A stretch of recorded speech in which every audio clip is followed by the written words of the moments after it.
Hello, good afternoon, and welcome to CoreCube's webinar for today, which is Working in the Cloud. And let me first say that I have all of the attendees on mute, which means that we're not going to be disturbed by background noises, and our speakers can actually talk and you all can hear everything. So, but if you do have a question, on the right-hand side of your screen, you should have a box with the ability to ask a question, to type a message in, and I will be reviewing those, and I will answer your questions as they come in. So again, thank you so much for attending our webinar today. Some of you did give questions, send questions in ahead of time, and let me say, today's webinar is really about using a tablet. iPad happens to be the tablet we use, but some of the things we're talking about will apply to other tablets, notebooks, but we all at CoreCube right now are using the iPad. But this will be general about working in the cloud, not specific to home care, not specific to any specific applications. Those of you who have asked those specific questions, I will respond to you by email and either give you an answer or set up a time if you'd like to have a consulting time with one of us here at CoreCube. So again, welcome, and let me introduce our speakers. We are fortunate not only to have them speaking today, but to have them working for CoreCube. Tammy Brown, who's our creative director here at CoreCube, and Tammy has been with CoreCube over 10 years, and she is really one of the reasons why we develop such incredible material, either website design or print design, is because Tammy's got a very unique capability to translate what someone is thinking about into what's actually designed. And a lot of other talents. She's a technology person, has been forever, is always trying to find solutions to things, and just a pleasure to have on staff and to have to pick her brain and for things like this webinar. And next we have Will Chatham, who our little saying here is where there's a will, there's a way. And Will has been with us a little over a year now, very extensive background in web design and in security, internet security.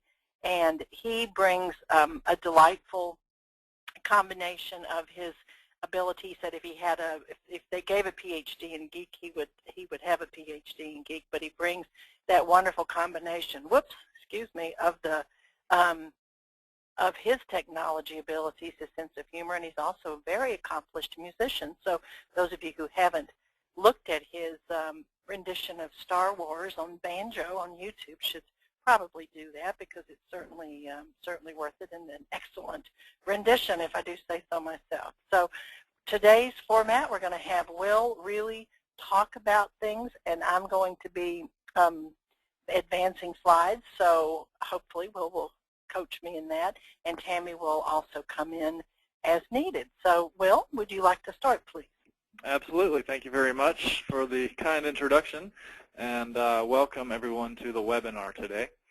I'm going to give you a brief overview of what we're going to be discussing, kind of talk about cloud computing and what that exactly means, and then what the goal of working in the cloud is and should be. Going to talk a bit about accessing files and information from the cloud, how to set that up, and ways to make that happen on your mobile device. We're going to talk about remote access so that you can get access to your desktop computer, for example, at your office. Going to talk about how to communicate in cloud-based ways, communicate with your team members, your clients, and make sure that you're not out of touch. And then we'll talk about a few accessories for making life on the road a little bit easier. So let's dive in here. Cloud computing is a term that you see tossed around a lot these days, and it has different meanings depending on what context you're using it in. Essentially, the cloud is basically the internet. It's a system of computers, a system of networks that are all tied in together that do not reside inside of your office, for example. So the cloud is the overall internet, and it's technically it's worldwide, as you may well know. And to access the cloud, you can use obviously your desktop computer, your laptop computer, your cell phone, your tablet computer, many different ways to access this information. So what we've seen lately is a trend to start doing business in the cloud, and that's the version of the cloud that we're going to be talking about today, which is basically how to take your office and make it mobile so that you're not tied to your desk in your office building anymore. Instead, you can do your day-to-day business duties from wherever you happen to be, as long as you can get to the internet. So the goal here is to be able to access and edit your data from anywhere you are, no matter what device you're on, whether that be your cell phone or your iPad or your any other tablet device or your laptop. And basically to be able to do anything you do in your office, but from anywhere else. And that would include accessing your files, your calendars, email, contact lists, and anything else that you would typically find in your office on your desktop computer. And also to be able to collaborate and communicate with your coworkers so that it doesn't matter where you are, you're not going to lose your opportunity to, or you're not going to lose any capability, that is, to do your work and collaborate and talk to people. And then to make it all easy, that's the overall goal here, is to make this as easy as possible so that you don't have to worry about things such as a Word document, for example, that you may have been working on your computer in your office, and then you go take your laptop to a coffee shop and you want to work on the same document, but you're not sure if you synced it up to your laptop. Working in the cloud effectively will eliminate those worries and have all of the syncing automatically happen for you so that you don't have to worry about doing that yourself, and that you can rest assured that no matter where you are, when you access your data, it is the most up-to-date version of whatever it is you want to be working on. So a system that we work with here at CoreCube is called Box.net, and you can go to their website and check out a little bit more about what they do, but essentially they provide a cloud-based file storage system. And this is in a centralized location that they provide you access to through various means, so that no matter where you are, you have access to your files in their cloud-based system. That means you can access it from your desktop, your tablet, your phone, whatever you have with you. And you'll be able to store your files there. Some of you may be familiar with file storage and file management systems such as Microsoft SharePoint, which is kind of a server-based system that organizes files, archives files, allows people to collaborate on files, and communicate about those files. That's exactly what Box.net does, but it's in a much more versatile way because it is cloud-based, and that's the way that they have focused on presenting this whole system. So it's a way for people to store all of your, you can store all of your company's files at Box.net. You can have features such as file collaboration, revisions, and a history of revisions to documents. You can have chats about each single document or an entire folder or a project, which could contain multiple folders and documents. And again, you can access Box.net from your PC, your Mac, your phone, your tablet. And it also comes with some features for doing some project management, some workflow tasks and such, so that all of this can be done in a centralized location, but it's still accessible from anywhere. And on the next slide, this is kind of what Box.net looks like from an iPad. This would be like a sample folder full of files, and this has Word documents, a zip file, PDF file, and Box.net allows you to view all of these files from your iPad, from your desktop, from whatever you're using. You can comment on files, you can send files to people, you can share specific files or folders with your clients or with other coworkers. And it's all done, let me also just say, it's all done in a very secure manner. Everything is encrypted so that when you're talking to Box.net's server with your device and vice versa, it's all encrypted and it's pretty secure in that regard. This is what it looks like from a desktop computer. The desktop definitely has the most features out of any of the versions of Box.net. So this is where you would probably be doing the bulk of your operations, but once you're on your iPad, once you're on your phone or something, you still can do almost everything you can do from the desktop. But this is kind of an overview of what it looks like from a desktop computer. So again, accessing files from anywhere on any device is the primary feature of Box.net. It's much cheaper on a user-per-user basis than having to sign up for a hosted SharePoint server, or even having that in-house if you have a server in your office. It's much cheaper to manage Box.net in that regard. It enables file storage, file collaboration, to do task lists, communicating with people, version control, and many more features. And the other advantage of this cloud-based system is that it integrates with other cloud computing apps and systems. For example, Google Docs and Google Sites and various other features it ties into in a really neat way. There are some other file and information-based applications that are worth mentioning here. Carbonite is really a backup tool that you can run on your PC or your Mac, whether that be in your office or your home office or wherever. And Carbonite will back up any files you tell it to back up to its cloud-based servers. So it provides you with the ability to have backups in a remote location, which is a very valuable thing to have in any scenario, really. In case your laptop gets stolen or completely crashes and burns or something like that, you have a copy of all of your important data, and it's backed up in a remote location securely. Carbonite does provide a neat application that you can install on your iPad and other devices that allows you to access your backed up files. So you can actually check everything out from no matter where you are, which is just another great way to have access to everything from the cloud. And it's more of a, this is, as compared to Box.net, this is more of a single person use system. So you're backing up your stuff, you're the only one that has access to your stuff, and it's no one else can get to it. So it's very secure in that regard, and it is intended just for a single user. Dropbox is a system that's very similar to Box.net. It's a cloud-based storage system as well.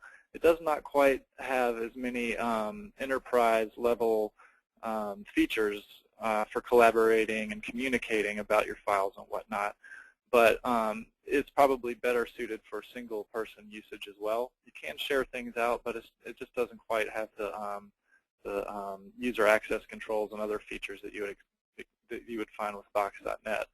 And recently in the news, there have been some articles about Dropbox's security, and there's some issues regarding that. So you may have heard about Dropbox. They seem to get a lot of press, and they seem pretty popular, but I would recommend, personally at least, going with Box.net instead of Dropbox. Evernote is a really cool application. I couldn't live without it, really, that allows you to organize lots of information in many different ways, things you run across on the internet, whether you're using your laptop, your iPad, your phone, whatever. Evernote probably has an application for it. So it would allow you to be browsing the internet in your favorite web browser, for example, and let's say you see an article that you like and you want to save a quote from that article. You can just highlight that quote, hit your Evernote button, and it's going to send it to your Evernote account. And that allows you to basically do what they call web clippings. So you can save pictures or web pages or parts of things you run across. You can also save your files, your Word documents, your spreadsheets, etc., and organize it all in kind of however you see fit. Again, this is more of a single user application rather than a team collaborating application. But it's a great way for you to organize your thoughts, things that you want to just kind of keep personal and not share with your team or your coworkers. But even though it does have some of those sharing capabilities, it's typically used more for a single user kind of thing. So Let's say that you are on the road and you realize you forgot to upload the Word document you were working on in the office to box.net, or you forgot to send it to yourself through email or something like that. Whatever the reason, you need to be able to get back to your computer at your office. LogMeIn Ignition is a great way to do that. There are other tools. These are all referred to as remote desktop or remote login tools that allow you to log into your computer, whether it's in your office or at your home or wherever, securely, and access that computer as if you were sitting in front of it. So you could log in and send yourself that file you forgot to get, or you could log in and shut your computer down if you want to turn it off because you know it's storming at your house or something like that. Whatever the reason be, it's a great tool to be able to look at the desktop of your other computer. And you can do this from your iPad, from your iPhone, from your other, from another computer, a laptop. It's also a great way to provide support to other people in your company. If they're having a problem figuring out how to set up their email, for example, you can remotely log into their computer from wherever you are through the cloud and assist them with setting up their email and take control of their keyboard and their mouse from your iPad, for example. Okay. Talking a little bit about communication now. Communicating from the cloud, through the cloud, in the cloud, however you want to phrase it. The primary method obviously being email, but you want to, if you're working in the cloud, you want to have access to your email, you want to have access to your calendar and your contacts no matter where you are. And you want to know that, if you created a calendar appointment on your desktop in Outlook, you want to be able to get in your car, drive somewhere, open up your iPad, and see that same calendar appointment on your iPad's calendar. And there are different ways to do this, for sure. Many different applications come out trying to help you sync everything up and share everything. But CoreCube, we've found that the best way to do this in the most comprehensive way is through using Google Apps for Business. And this allows you to set up your email to run through Google using their secure anti-spam proof email servers, so that you're still using your domain name. All of our email is going through corecubes.com and it's routing through Google. And in addition to, or not in addition to, but that coming with that is access to all of Google's other tools such as Google Docs, Google Sites, and Google Calendar. And all of this can be shared and synced up together through the cloud, no matter where you are, whether that be your Outlook running on your desktop, the mail program on your iPad, the any other mail program running on your laptop. It's all synced up and it's all automatically synced up. That's the most important part here, is that you don't have to worry about it. If you send an email from your iPad, that's going to show up in the sent folder on your Outlook running on your desktop automatically. And Google helps facilitate this. And compared to something like a Microsoft Exchange server, for example, it's much cheaper and it's definitely much cheaper as far as I've seen. So, and there's a lot less to worry about there, and it comes with so many more features for enabling this remote access to your email through Google's IMAP protocol. You can access it again from any web, any web browser, whether you're on a laptop or on your iPad or whatever, or you can set it up through an email client. And not only does it sync your email, it syncs your calendars. You can share your calendars with your coworkers, and you can also enable things like shared contacts with your coworkers so that you all have the same contact list. And all of that is available through Google Apps for Business. It also ties into the Box.net app, which we talked about earlier. And then for instant communication, there are any number of instant messenger tools available for your mobile device. One that I found that's particularly good and reliable is called BeeJive IM. And you can download this and install it, for example, on your iPad.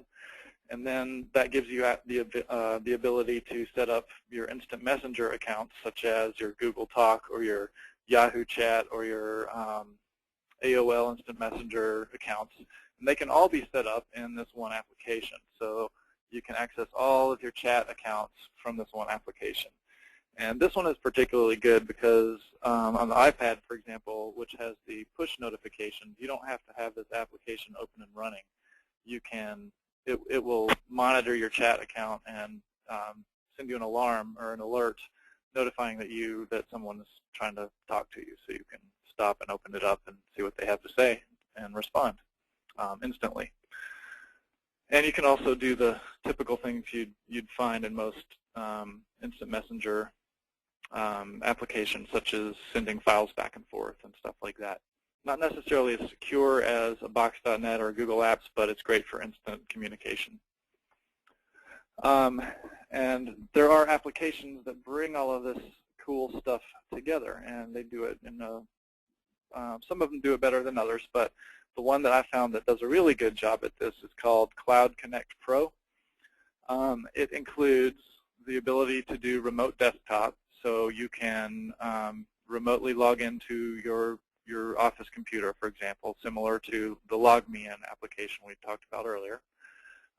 You can transfer files back and forth between your remote computer. You can set up your Box.net account in here, your Dropbox account in here, your Google Docs account, and many other types of accounts are supported in here. So you can actually drag a file from your Box.net account into your Google Docs folder, and it just sends it automatically. You don't have to think about anything else. And then from then on, it's in your Google Docs folder. You can do a lot of cool file manipulations here, rename files, delete files, zip them up, unzip them. Many ways to connect to computers are supported, including FTP and SSH. You can view multiple files at once with this application. If you need to compare two files for a reason, it allows you to do that, and it'll allow you to view, all the usual file types, images, Office documents, PDFs, everything. And then this also integrates with other applications. I haven't tried this on anything but the iPad yet, but on the iPad specifically, if you're using, for example, your Box.net application, this will tie into that and allow you to open up a file in Box.net or vice versa. Speaking of Microsoft Office, there's a great Microsoft Office editor for the iPad called Quick Office Pro. It allows you to create, edit Word files, Excel files, PowerPoint presentations. You can save things as PDFs. It allows you to print if you have a printer. If you're on a Wi-Fi connection and you have a printer available, you can print to it. And this too integrates with Box.net and Cloud Connect Pro and Dropbox and MobileMe, which is Apple's cloud-based syncing service. So you can open these documents from your Box account in Quick Office. You can open documents from your Dropbox account in Quick Office, and it just makes it very easy to edit these documents. And speaking of making it easy, I think our next slide here is accessories that make things easy. One of the things I never thought I would need when I got my iPad is a stylus, and that's basically a little pen you can use to write, to control, to tap your buttons, to click links and whatnot on your iPad. And once I started using one of these, I didn't know why I'd never tried it before, and now I can't really do without it. There are any number of different companies making styluses for different devices, but it definitely makes things faster and easier to use, especially if you're writing notes and whatnot. Your finger can be kind of clumsy when doing that sort of thing. The VGA connector for the iPad is great if you need to connect your iPad to a projector, for example. If you have your PowerPoint presentation that you just created in Quick Office and you need to do the presentation at a meeting, you can plug it in. This allows you to plug your iPad into the projector so that you can broadcast it from there rather than a laptop. or a desktop computer. And if you're going to be doing some extensive typing or extensive work on your tablet, for example, there are keyboards available with stands and whatnot so that you can basically turn your iPad into a laptop, and it makes it much easier to do large amounts of typing than it does using the on-screen keyboard that comes with the iPad and most tablet computers.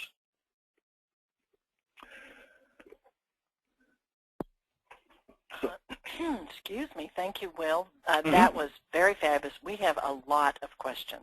Okay. So, and Tammy, you were very quiet, so I suppose that Will must have answered all of your questions, but we do have a lot of questions. And before we go into questions, and I'm going to put up our contact screen while we're answering the questions, I just want to remind you all that, that we are an internet marketing company, and we do a lot of work and have for years with a lot of technology and marrying traditional marketing with the internet, so we can actually help you navigate your way to the cloud.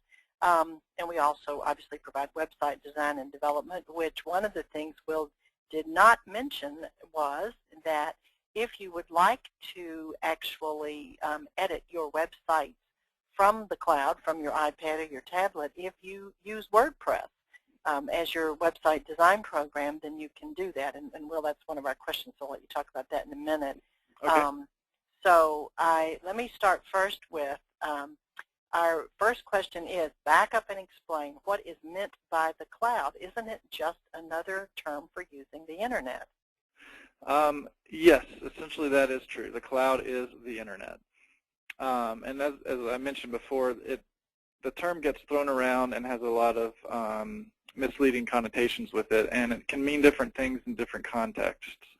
But essentially, what it boils down to is that the cloud is the internet. And the internet, by definition, is a group of computers all networked together.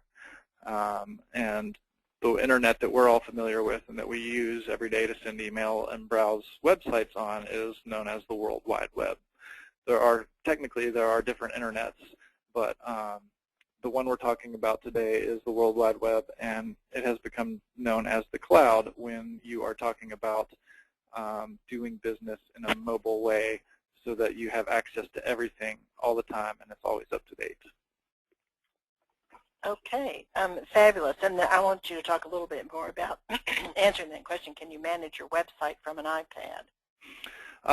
Yes, and there are tools, especially if your website is built using a content management system such as WordPress or Expression Engine. There are apps you can download to your iPad, for example, which allow you to update the content on your pages and make blog posts, upload pictures, etc. from your mobile device.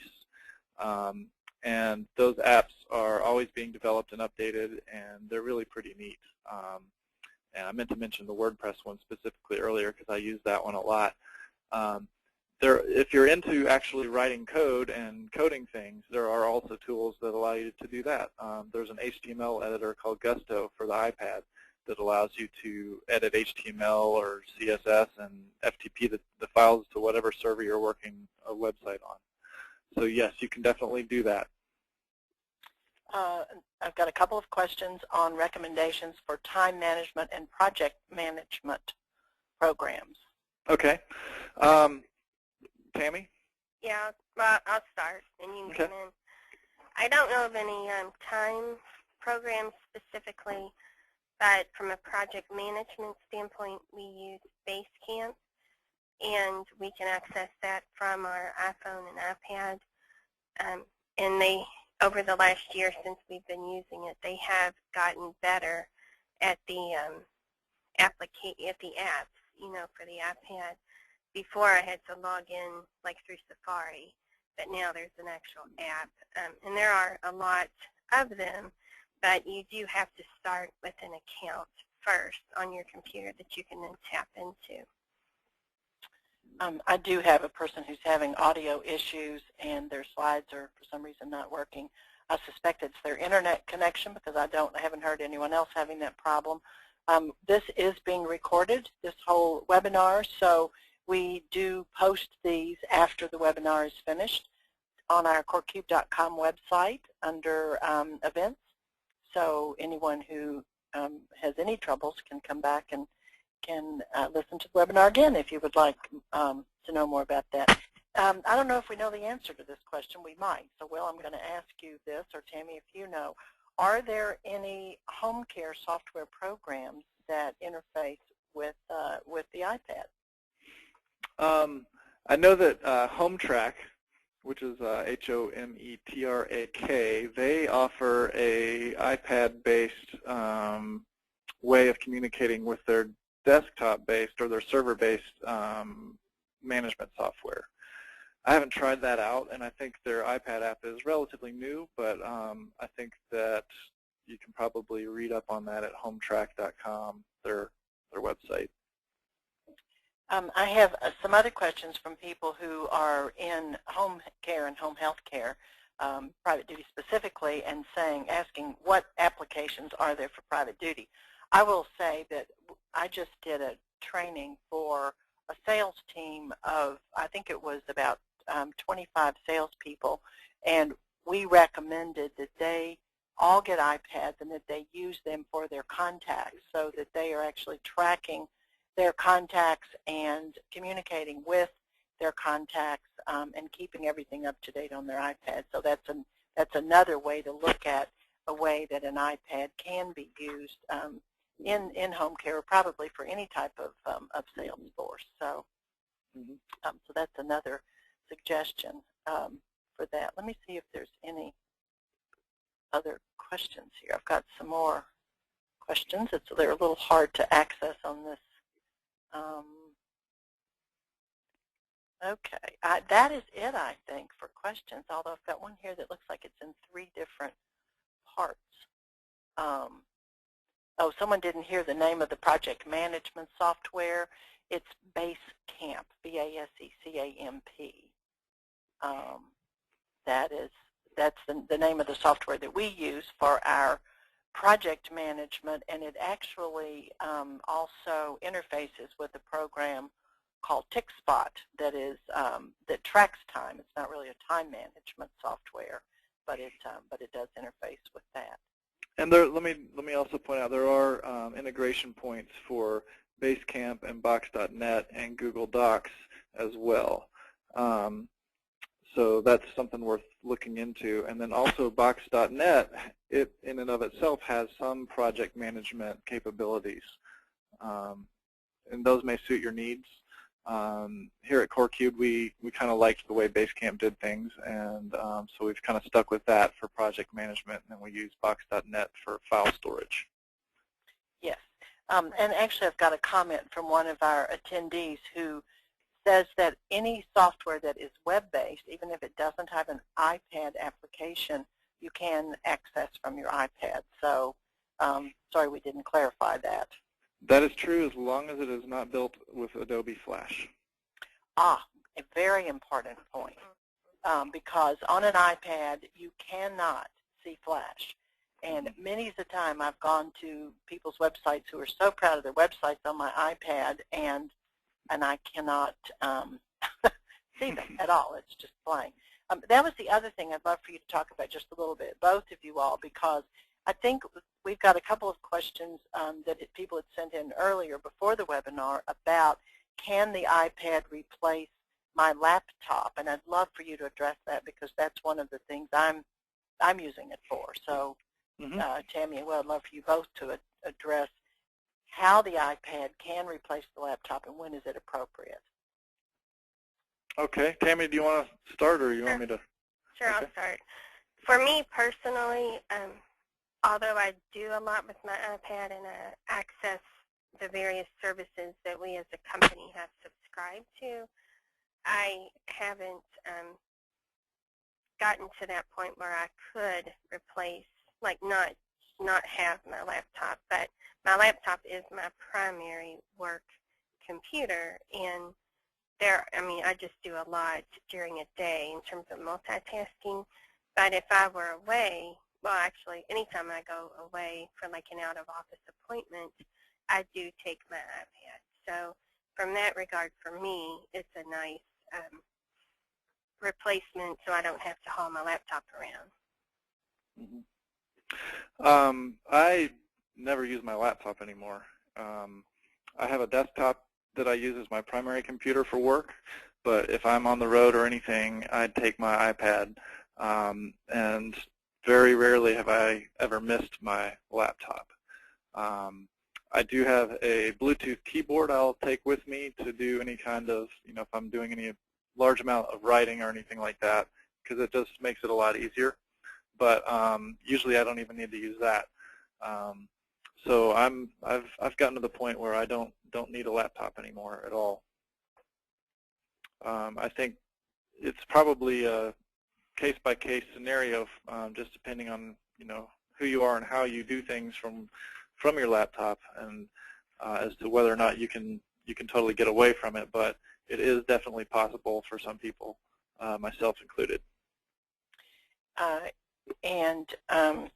Good, both of those. And I think my goal has been to, because I travel so much, is not to take my my laptop with me and to just do my iPad, and so far so good. Which brings me to a question that I missed on what someone had sent in before the webinar, and that is how to transfer files from your PC to your iPad. Using Box.net or Cloud Connect Pro, for example, you transfer the files to Box.net, and then you can access them from your iPad. If you want to actually store the files on your iPad itself, you can do that also using Box.net. You can download it to your iPad so that it's actually there, so that if you have no internet connection, you can still open it up and work on it. The same thing is true with Cloud Connect. And also, when you plug your iPad into your computer to sync it with iTunes, you have the ability to drag and drop files into a folder on your iPad from there. So treating it basically like a external USB drive or a thumb drive, that sort of thing. Another question just came in. Is there any concern about losing information that is stored in the cloud? Losing it, I've never heard of it completely lost. Worst case scenario, there's a natural disaster or something that wipes out, a large facility where things are stored. But even then, most companies will be storing things in multiple locations, so that if something bad happens on the West Coast, for example, their data facility on the East Coast is still protected. So they have redundancy of storage. I know Box.net does, and Google certainly does. Apple does. All of the bigger companies definitely have those capabilities. But that does also bring up another point, which is if you lose your device itself. So if you lose your iPad, for example, or it gets stolen, I always recommend that people enable the feature to password protect it. And that's a feature in the settings on the iPad under security. I would assume that the other tablet devices have that same feature. But if someone grabs it and is able to get into it, then obviously they can get into anything you've saved your password for. They can get into anything that's on your iPad itself. So it's definitely important to password protect it with a good password. And there's also a setting that I always enable on my iPad, which is that after 10 failed logins, the iPad will erase itself. So that way, if someone does steal it and they're trying to guess your password, after 10 failed attempts, then the iPad will erase itself and they will not have access to anything. Basically, it locks itself up. So there's also a tool that Apple makes available called Find My iPhone and Find My iPad that you can, if it does get stolen, you can actually track where it is if someone turns it on using the GPS signal from within the device itself. And that can help the police find your iPad for you. Okay, here's another question. I heard an agency that broke 2 iPads in one day. This person would strongly recommend you protect your iPad with a rugged case. And they're asking about a rugged case with a built-in keyboard. I do know about Zagg, Z-A-G-G, which is a Bluetooth keyboard that has the case that fits over the, over the iPad. It makes a hard case. And do you all have other ones that you would recommend? There are a ton of them. You can just get on Amazon and search for iPad cases, and you'll see a lot of them. And some of them are definitely more aesthetic, and then some of them are very rugged. There are waterproof cases. They're the kind that have been tested to be dropped from the top of a building, that sort of thing. So it just kind of depends on how concerned you are over dropping it and breaking it, or smashing it, or dropping it in the water. Yeah. Yeah, Otter, O-T-T-E-R, has a very good reputation. Okay. Okay. Well, that, I believe, covers all of our questions, and it also covers the questions I believe people send in, except for ones specific to, you know, some scenario that we're not going to cover, and I'll respond to you all privately. So thank you very much. Again, this webinar has been recorded. It will be posted on our Core Cubed website. We have our next webinar is July the 21st at noon, and that will be with Jenny Burkett, who is one of our PR marketing specialists, and she and I are actually presenting on using media relations and how we take media relations and actually interface with internet marketing and use your website to make that more effective for marketing. So thank you all very much for attending, and we hope that you'll call us at Core Cubed when you have some needs, and we also hope to see you at another webinar in the future. Tammy, thank you so much. Will, thank you so much. This webinar is ended.